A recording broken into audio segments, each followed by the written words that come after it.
Aujourd'hui, on va parler de tests d'API et en particulier de la validation des schémas JSON. Très souvent, lorsqu'on fait du test d'API, on pense à valider les codes status ou encore à valider les règles de gestion métier et c'est indispensable et c'est normal.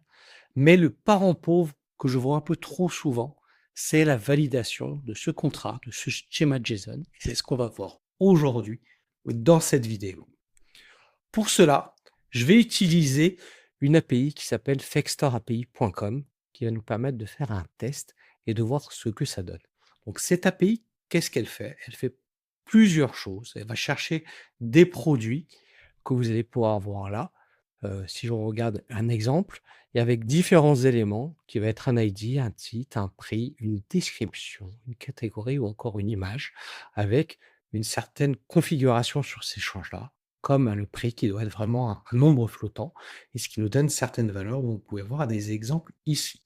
Donc moi, je ne vais pas tout tester, je vais juste chercher le get product et il y a une petite option qui permet de dire que je ne remonte pas tous les produits, mais peut-être qu'un certain nombre de produits et ça va me permettre de faire certains tests et de vérifier ce qu'il en est. Donc voici pour le contexte et de ce que l'on va tester. Pour cette vidéo, je vais utiliser une solution qui est très couramment utilisée, qui s'appelle Postman pour pouvoir le montrer. Mais on pourrait utiliser bien sûr d'autres produits pour le faire. La logique restera la même. Donc, je passe sur Postman. Voici à quoi ressemble donc Postman.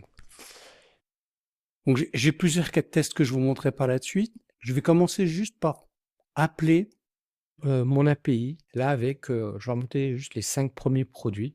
Donc, j'ai pour cela créé une variable dans mes paramètres d'environnement qui appelle fextor.api.com. Donc ça, c'est pratique si je veux utiliser plusieurs types d'environnement de test. Donc, j'ai utilisé cette bonne pratique. Et il suffit juste de j'envoie la requête et comme vous pouvez le voir ici, il me revoit la liste des 5 éléments que j'ai demandé. Et on voit bien ce qui a été décrit comme le titre, le prix, la description, la catégorie, l'image, mais aussi le rating qu'il a pu me donner, et ça pour chacun des éléments. Donc ça, c'est très intéressant. Sur ce premier test, j'ai fait ce qu'on fait très souvent. Lorsque je vais dans le script et que je vais valider la réponse en post-réponse, j'ai validé dans un premier temps, mon code statut c'était bien 200. J'ai vérifié aussi quelques règles métiers, que la liste de produits ne doit pas être vide, que j'ai bien du contenu pour le premier produit, aussi pour le deuxième produit. Et comme j'en ai remonté 5, j'ai vérifié que j'avais bien le bon prix qui correspond à mes 5 éléments en faisant un calcul sur les 5 premières avec une boucle relativement basique. Ce qui me donne, quand je vais dans Test Result ici, que tout est passed. Donc on voit bien que si je fais un test où je remonte que les 2 premiers, dans ce cas-là, je vais être à failed sur le dernier élément parce que je ne vais pas avoir la bonne somme de produits, je vais avoir 132,25 au lieu de 899,23. Donc relativement simple, basique, et c'est ce qui permet de vérifier globalement une API. Mais revenons au cœur de ce que je veux vous présenter aujourd'hui, c'est comment on valide les schémas. Vous allez me dire, mais comment on fait pour connaître le schéma?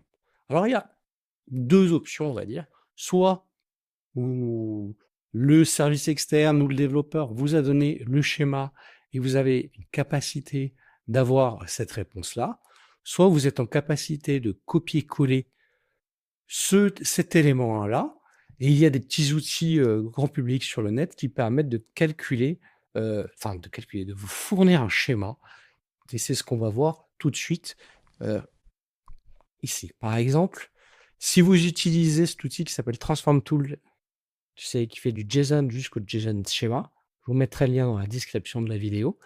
Il vous suffit ici de copier-coller votre JSON. Hop, hop, et là, forcément, j'ai laissé la virgule, donc il ne veut pas, je l'enlève. Et là, vous voyez, il vous pose un schéma JSON avec toutes les propriétés en vous disant qu'il va générer un objet qui a un ID, qui a un type number, un titre, qui a un type string, etc., etc. Et vous dire que tous ces champs-là, ils sont required. Donc, si je ne les ai pas, je ne pourrai pas avoir une bonne réponse. Donc, on va faire un premier exemple assez basique avec Postman pour montrer comment ça fonctionne.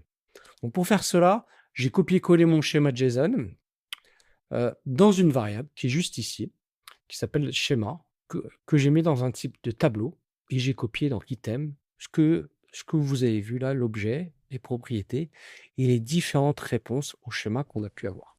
Et par la suite, j'ai un appel tout simple pour vérifier le schéma validation, qui est pm.response_JSON schéma, qui est fourni par défaut avec Postman et qui permet de parser et de valider que le schéma correspond à celui qu'il a reçu. Donc, il suffit que j'envoie la réponse là et voyons ce que ça donne.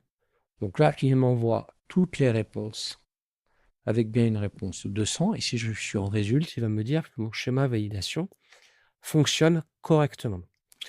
Ça, c'est une première étape et ça permet de le faire simplement. Vous allez me dire, mais Jean-François, t'es gentil, ton schéma, il est assez simple. Des fois, ils sont très très longs. Des fois, j'ai plusieurs API, plusieurs schémas. Est-ce que je pourrais pas mettre ce schéma dans un fichier, dans une variable, pour pouvoir le consommer et le partager plus facilement? Bien sûr, on peut le faire et je vais vous montrer comment on peut utiliser ce schéma-là dans une variable.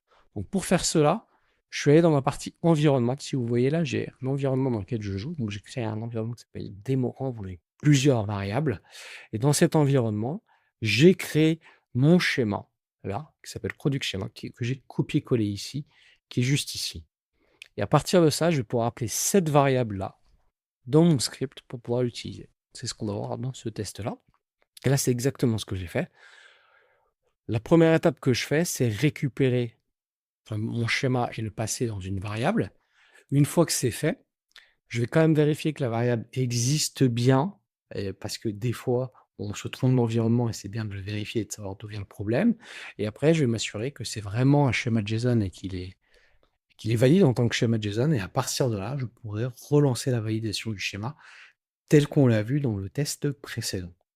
Basique, efficace, mais ça marche bien. Donc si vous voyez là le résultat, pareil, il me dit que j'ai le schéma validation qui est activé. Donc maintenant, ce qu'on va essayer de voir, c'est des cas d'exemple où on peut avoir aussi des erreurs et comment on valide ces erreurs-là. Donc là, pour un souci de démonstration, ce que je vais faire, c'est que je vais jouer un peu avec mes différents schémas pour forcer les erreurs. Donc là, mon schéma correct, c'est celui-là. Comme vous voyez, il est ici. Et c'est celui-là que j'avais. Donc là, ce que je vais faire, c'est que je vais créer une autre variable où je vais changer le prix, où j'ai plusieurs file types, il est number, mais je vais je vais le mettre en string. Et on va voir ce que ça donne. Et dans l'exemple d'après, je vais faire autre chose. C'est que je vais rajouter cette petite ligne-là pour interdire les champs qui sont non définis. C'est-à-dire que si j'ai un champ en plus, bah, je vais avoir une erreur et je vais enlever la partie price de mon schéma. Et comme ça, comme la réponse va me donner le price, bah, je devrais normalement avoir une erreur. Donc, on va voir tout de suite ce que ça donne, ces deux exemples-là.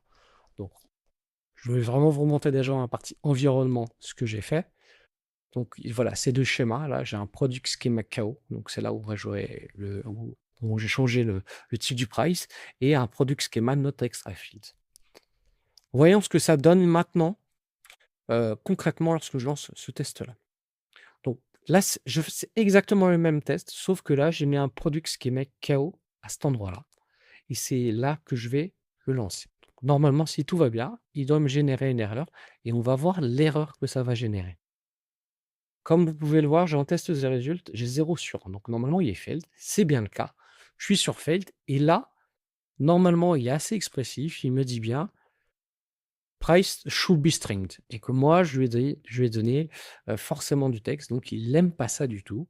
Enfin, je vais remonter un nombre. Donc, il n'aime pas. Donc, ça, c'est bien. C'est une bonne chose. Voyons le cas suivant où, je rappelle, j'ai enlevé la partie price et j'ai dit qu'il faut vraiment respecter le schéma et que je ne peux pas avoir de champ additionnel. Donc, normalement, je dois avoir une erreur. On va voir ce que ça donne. Donc, ici, j'ai bien une erreur. Qu'est-ce qu'il me dit exactement? et ben, il me dit que l'assertion n'a pas marché parce que je ne dois pas avoir de propriété additionnelle. Donc j'ai rajouté un champ supplémentaire. Le schéma, il a changé. Dans ce cas de figure-là, soit le schéma a changé, vous avez oublié de le mettre à jour, soit il y a eu une modification qui est une vraie erreur, soit il y a eu un souci de communication entre vous et l'équipe qui vous fournit l'API, mais il faut travailler sur la cause racine et de voir ce qu'il en est. Donc ce que je vous ai montré là, c'est en jouant moi-même avec le schéma, mais en général, c'est pas comme ça qu'on va tester. On a un schéma, on va tester des cas d'erreur, et pour faire cela, on va tester avec des mocks. Et donc c'est ce qu'on essaie de faire quand on a un mock qui est juste là et qu'on va le tester. Donc là, j'ai vraiment le premier test qui était basique qui est renvoyé, et j'ai changé quelque chose dans mon mock. Là, il n'y a pas d'erreur. J'ai vraiment le schéma validation, mais je pourrais changer normalement directement dans le mock et de me dire, là, dans mon body, hop, si j'enlève la partie là, c'est vachement mieux. Je peux modifier ici, puis dire que j'ai un texte. Ah, il faudrait, si je ne mets pas là, il ne va pas aimer. Donc je sauvegarde. Et si je relance mon mock, à ce moment-là, je vais avoir le même type d'erreur. Vous voyez, où il me dit que là, on ne peut pas valider, que ça doit être un nombre.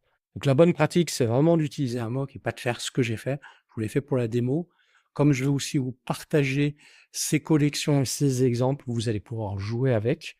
Je vous partage le lien de mon GitLab public. Cette vidéo est finie. J'espère que vous avez pu apprendre, grâce à cette simple et courte vidéo, comment valider un schéma JSON. Je vous rappelle que vous pouvez le faire aussi bien sur Postman que sur d'autres outils de test d'API. Moi, j'ai déjà fait par exemple sur Cypress en démo, donc c'est des choses qui peuvent fonctionner. Je vous remercie d'avoir suivi cette vidéo. Si celle-ci vous a plu, n'hésitez pas à partager massivement, à mettre une étoile, et n'hésitez pas à me contacter sur LinkedIn si vous voulez plus de précisions sur ce sujet. Allez, à très bientôt dans la guilde.